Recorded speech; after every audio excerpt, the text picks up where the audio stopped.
The joys of playing video games. It begins somewhere for all of us. It all starts with one console and everybody remembers their first time. What's good? Crouton's on, and I don't remember which game I started my gaming journey with.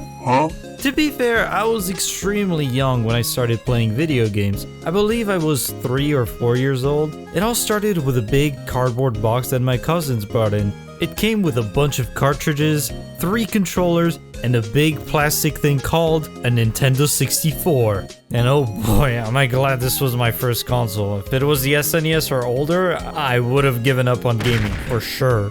Because, spoilers for later videos, I don't like those consoles, games are too hard. This console is one of my favorites, I would say probably top 5. The design for this console may not scream iconic, but I still love it. Between the curves, the logo on the front, and that oh so intriguing trapdoor that I'd put my games in. Why was it intriguing to me?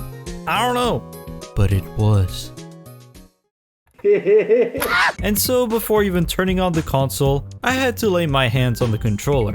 Some people love to pick on this controller, but trust me, it's not as bad as it actually is. Sure, it's not the most efficient way to play your games, but it works and doesn't feel as much of a burden as people make it out to be. I do remember as a kid, I would somehow hold the controller from both sides and use the stick, or pinch the stick.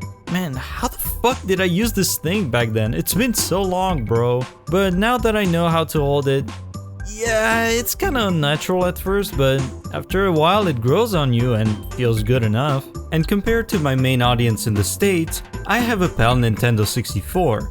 Yes, it's French. But the reason why I'm mentioning this is because this version ran much worse than the NTSC version. Now, I wished I could talk about the first time I played my very first game, but unfortunately, my memory decided to not remember this awesome moment. So instead, I'll talk about the games I remember liking most as a kid. The first is a little game you may have heard of before called Super Mario 64. I am pretty sure this was one of the first games I played. This game has some of the most iconic, if not the most iconic locations in gaming, with Peach's Castle, Bob-omb Battlefield, Thwomp Fortress, The Secret Slide, Jolly Roger Bay, TikTok Clock, just to name a few. And I hate to think about this TikTok when I said TikTok Clock. The way Mario controls in this game was not only revolutionary at the time, but it manages to hold up to this day mostly. I know some people couldn't enjoy it after the release of Mario 3D All-Stars, but you can still have a super fun time though. It may feel a little stiff, but after some getting used to, it's smooth sailing. Collecting stars, stomping on Goombas, using the cannons, throwing King Bob-omb off the cliff and not realizing you weren't supposed to do that but you can't read so you'd be stuck there for hours. Those were the things I loved doing back then. And holy shit, the music? Absolutely goated! Still the best Mario tracks we have to this day. This was also the first jump scare I've ever had in gaming with this piece of shit piano. Don't let anyone with a weak heart get anywhere near that door. And I won't forget the smoke effect looking so jank. Did you know this was a coding error and this is what it originally was supposed to look like? I knew something was off even as a kid, but man, I still prefer this look for some reason. This was such a good time, but it was not the only platformer I loved.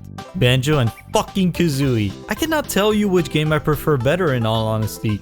Probably by a small margin Mario 64 just because of the speed you can get and how free Mario feels. But don't let that statement fool you. Banjo-Kazooie and even its sequel despite some problems, this duology slaps! To me, Spiral Mountain and Gruntilda's Lair are just as iconic as Peach's Castle.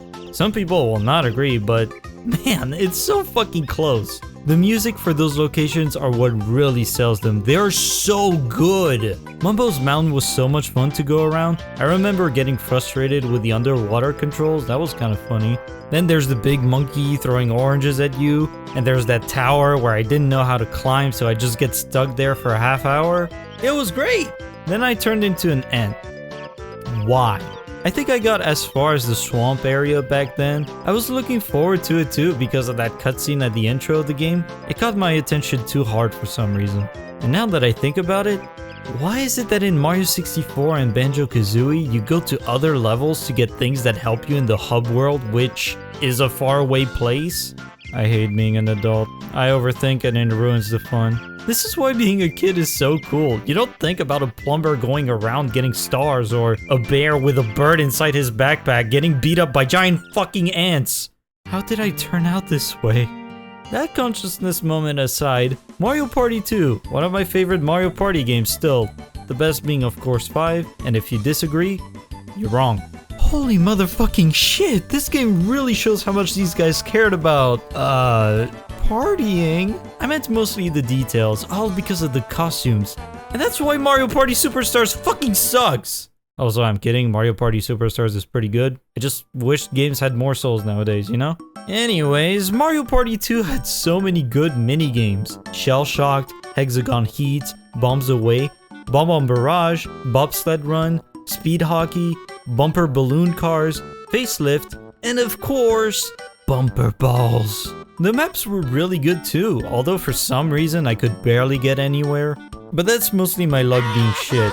After all, you are watching the guy who can't get a single misfire even though he spams side B in matches. You're also watching the guy asking you to like and subscribe because you seem to enjoy the content. It also has one of my favorite pieces of music ever, being Rule Land. It's such a good track, give it a listen. I'll link it in the description because there are distorted versions and they sound like trash. It's kind of criminal that it was only in Rule Land, especially since you couldn't play in it. Like, this music holds so much nostalgia and it feels like nothing's gonna go wrong. But don't worry, it will. Oh, and then the Pokemon games, remember? Back when there were only 151 of them and the games didn't suck ass? I'm just messing with you, but Pokemon Snap and Pokemon Stadium? Holy zooey mama! I think I remember my team in Stadium being Venusaur, Charizard, Blastoise, Alakazam, and if I can recall correctly, Machamp with either Gengar or Amistar. Why Amistar? I don't know. But as a kid, his attacks seemed broken, so I always went for him. But this wasn't the main show. Fuck Pokemon battles. This shit was boring. The mini-games are where it's at. The Rattata racing game, the Kakuna Metapod timing game, the Econs throwing game. There's also that Clefairy memorizing one too, and the French song will never get out of my head.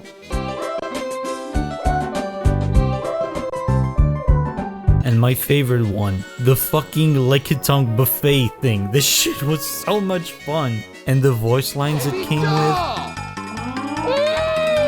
Classic. So Pokemon Stadium, awesome. But man, we still have the king of Pokemon games after all these years. Pokemon Snap.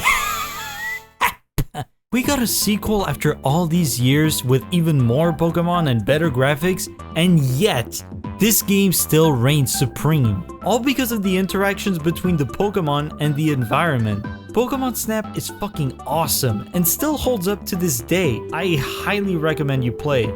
And do yourself a favor, for whatever reason, do not play in French, so you don't have to hear Mew's voice. Sounds like an old cat lady who's had too many cigars at once. I've been talking too much right now, so let's quick fire through some other games I loved. Donkey Kong 64. Man, this game rocked. Going through jungle japes and collecting things felt so good. Some people trash on it because of the character switching and the ungodly amount of things to collect, but I don't think it's that bad. It's a super good experience and I wish they remastered it or something. Mario Kart 64. I lost my copy sadly, but I remember spending a lot of time on it, whether it was racing or battling. And Rainbow Road with those weird neon lights in the sky, it's just so iconic. Yoshi's Story, my first ever 2D platformer, and I wouldn't get to play another until New Mario Bros. DS. God, it was so good. It's probably one of the best ways to start getting into platformers. Lilith Wars, or Star Fox 64. I never understood it as a kid, but everything felt so fucking cool. Star Wars Rogue Squadron. I don't remember much aside from flying in an X-Wing and shooting people on the ground. It was cool though. 1080 Snowboarding. Going down huge mountains, getting beat by the CPU, and getting frustrated because the tricks were not working. Absolutely amazing experience. Would fall off the snowboard again. And the OST? Oh my god!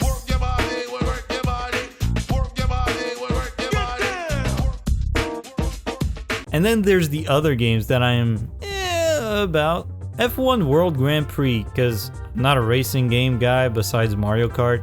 Top Gear Rally, which I'd only played to paint my car completely green. Hexen, my first Doom-like game and I didn't understand a single thing. It was also the first and last game I bought for the Nintendo 64. Wave Race 64. I was too bad at the game and I didn't get far at all, but I want to try it again someday. And Majora's Mask, because fuck time mechanics. This game is overrated. Well, personally, I don't like it. I'll try and give it another shot, so calm down, please. But of course, I left one game for last. The one game that built me into the gamer I am today. And I'm sure y'all saw it coming from a mile away. That game, of course, is...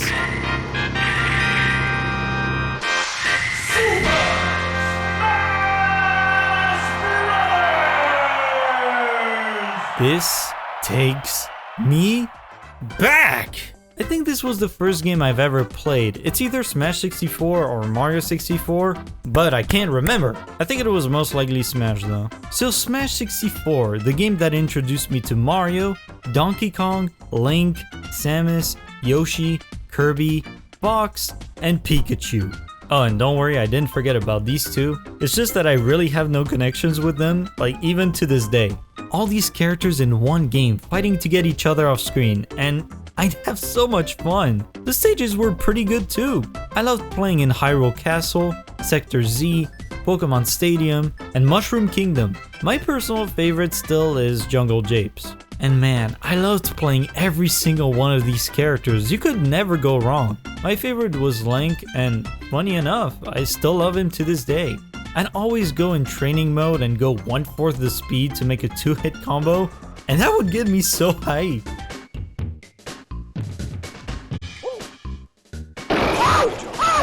This may not look cool to you, but trust me, it is. And now I do this on a stockly basis in Ultimate. In this classic mode, to me it's just so iconic. I remember the biggest obstacle for me was Fox. I would lose always at least one stock. Fucking hate him. Then there was the race to the finish, which was boring yet entertaining. Then taking down Master Hand and always wondering how to unlock this fucking stage. Man, such good times. Whether it was playing against my brother, or hearing my friends say I shitted you when they were playing Yoshi, or break the targets, or light the platforms, or going through the classic mode, or getting chills every single time this part happened.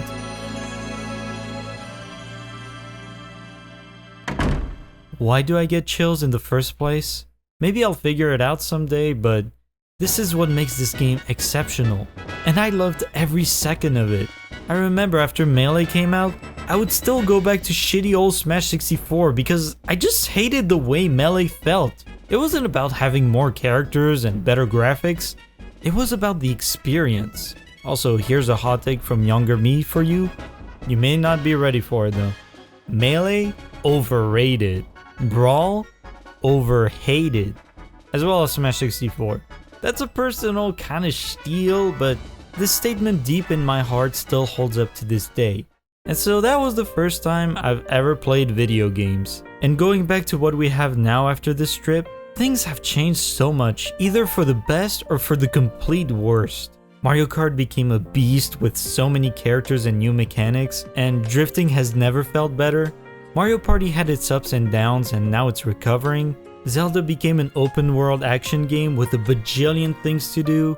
Star Fox and Banjo are now MIA, and this leaves me very depressed. And now Smash, my most important game of all time, became a childhood dream I would have never anticipated with Banjo's inclusion to the roster. And also Sora, but that's not on Nintendo 64, so fuck off. Yeah! I hope you enjoyed this guided tour down my memory lane. Consider subscribing and liking, and please let me know your first console and game you've played down in the comments, and also how you feel about it after all those years. This was Crouton, your guide for the tour, and as always, please, take care. I got something I want to share in the comments, plus bloopers! Or pinch the stink? Pinch the stink, huh?